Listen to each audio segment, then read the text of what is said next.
We're looking at the conservative nature of gravitational force. So here our aim is to prove that gravitational force is conservative. That is, work done by gravity in moving a particle between 2 points is independent of the path. That's the key thing over here. It's independent of the path and depends on the initial and final position. So basically, if I take up point A and say point B somewhere over here,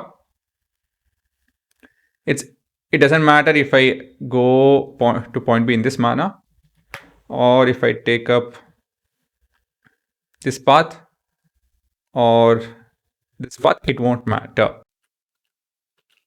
So that's what we are trying to discuss. So let's say I took up something like this, path like that, and yeah, I went from point A to point B. Let's see what happens. So this is your diagram. Now, proof. So gravitational force of a test mass m is given by this. It always acts along the line joining the particle to the fixed center O. So basically, if I happen to take a mass and move along this path, what it's telling us, the force is always acting radially inward. Radially inward. This is the direction of force. So let me, big fat lines I'm using. So this will be your force. See, it's like this. If I take up Earth, that's equator, and say we are somewhere over here.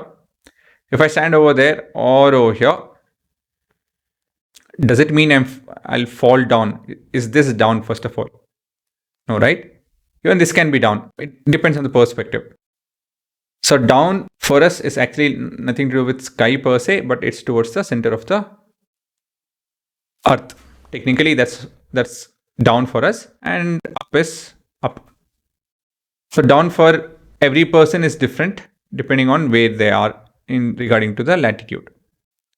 So all the people at a particular latitude will have the same down direction.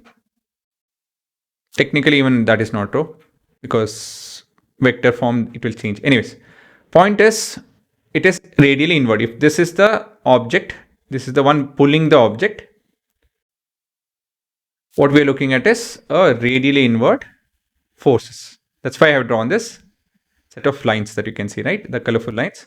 It is to show you guys that if you take up any point, say over here, it's getting pulled in this direction.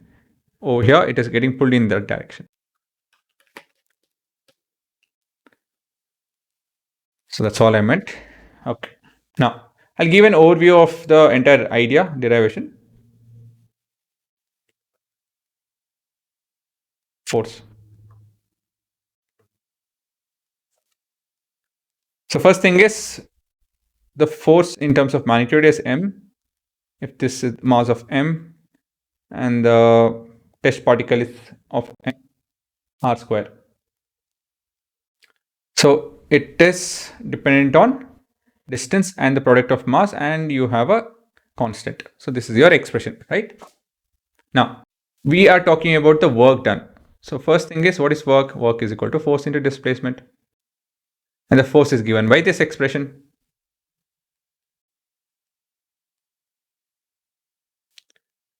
And technically, work is a dot product between force and displacement. So this is Fr cos theta, right? So technically it would be that. Now, case 1, there are two possibilities. So let me talk about this.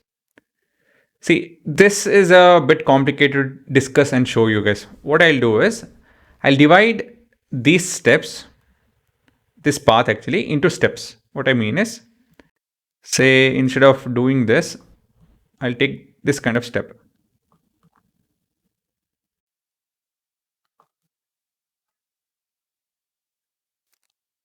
So on an average, you can just keep doing this. And I reached my destination. So what did I do? I divided my path. I'm dividing my path into lines which are perpendicular to the radial lines and parallel to the radial lines. So I'm redefining my path. Redefining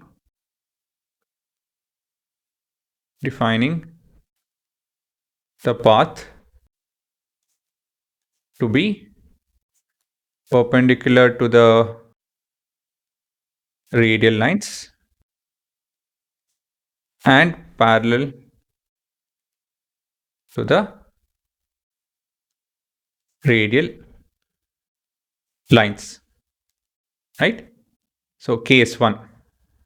So work along radial path.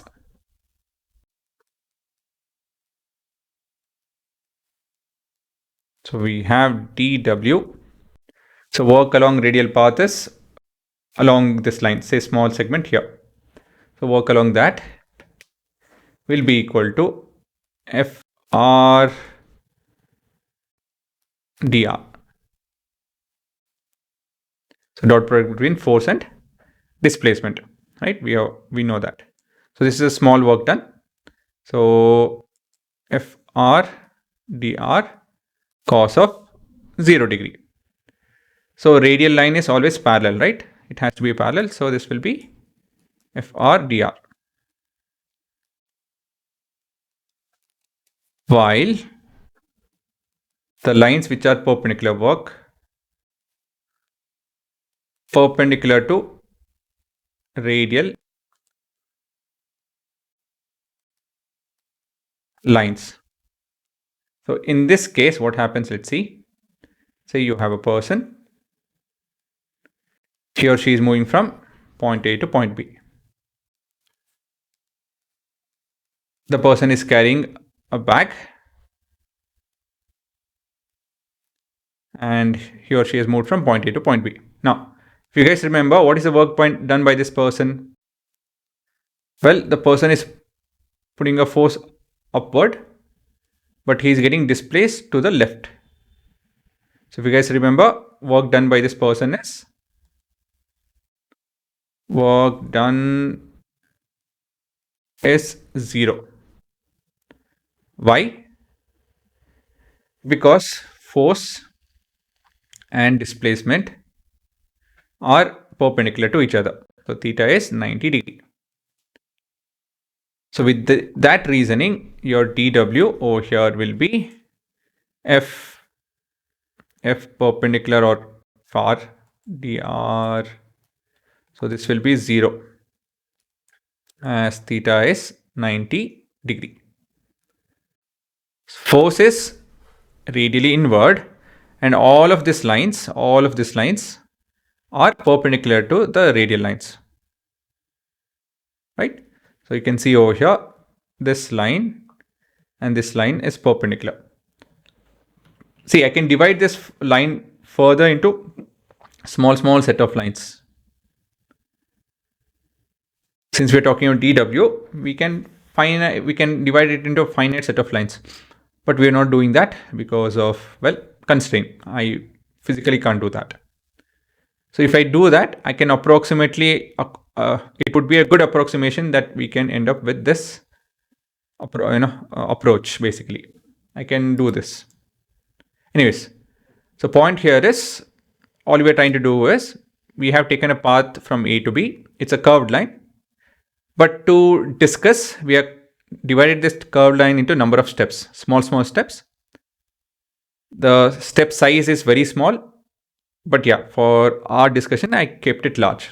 So that's what I'm trying to tell. So every step has a parallel and perpendicular line. Parallel to your radial component and perpendicular to radial component. The parallel component yields this work, while perpendicular component yields 0. It gives 0 joules of energy. Now, let's figure out the total work. Therefore, total work along the path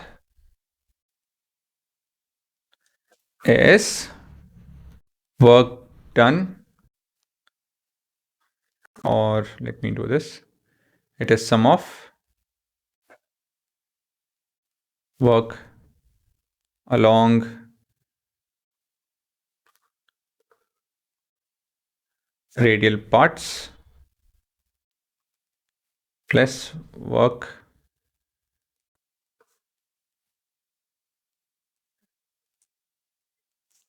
along arcs. So W is equal to, basically, so this would be sum of FR dr from R initial to R final. Okay, so what is R initial over here? This is my R initial, for example, and this is my R final.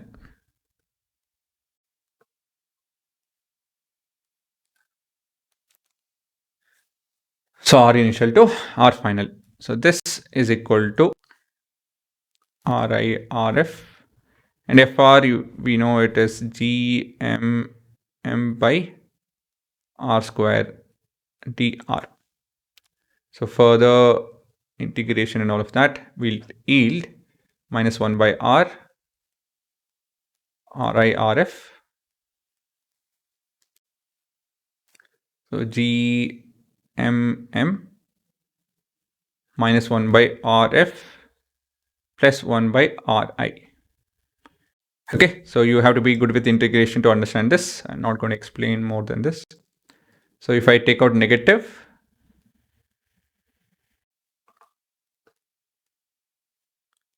we have Ri minus 1 by Rf.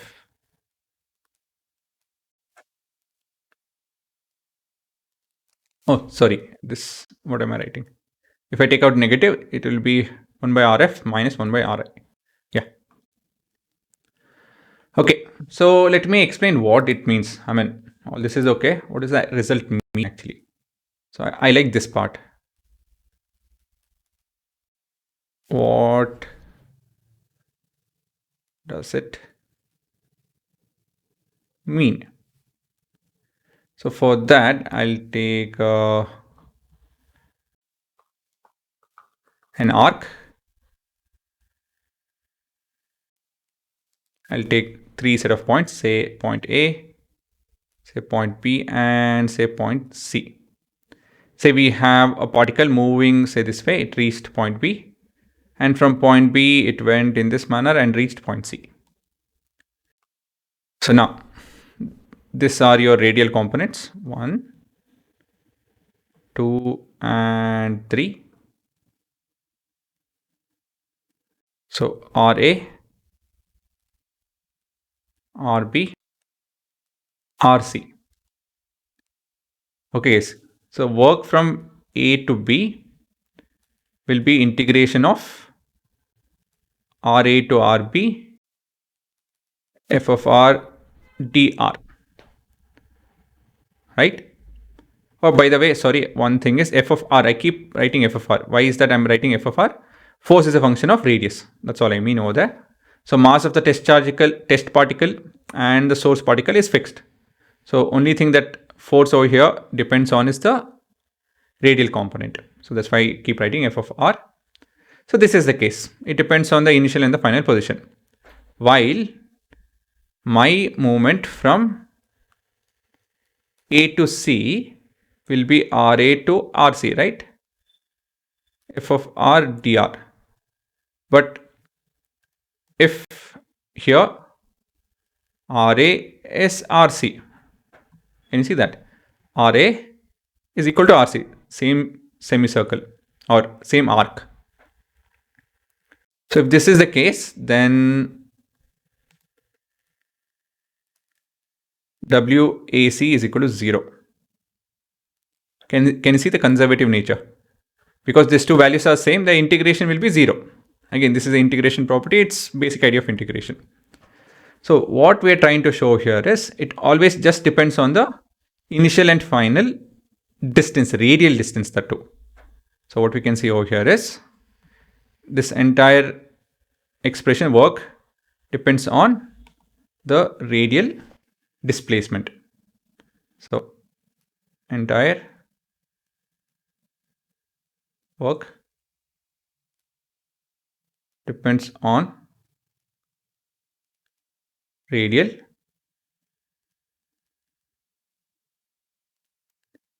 displacement. Okay, guys. So basically, technically, if I just move along the surface of this planet, my work is 0.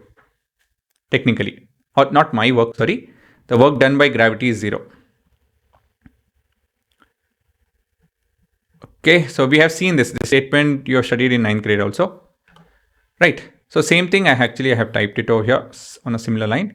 The gravitational force of a test particle on mass m is a central force is given by this. It's always acting along a line joining the particle to the fixed center O. Consider an arbitrary path from A to B. We divide the path into large number of small elements consisting of short radial segments and short circular arcs. So this is your radial segment, this length.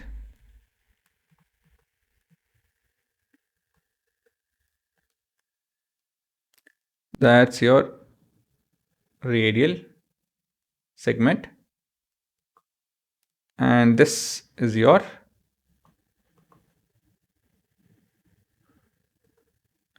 arc segment.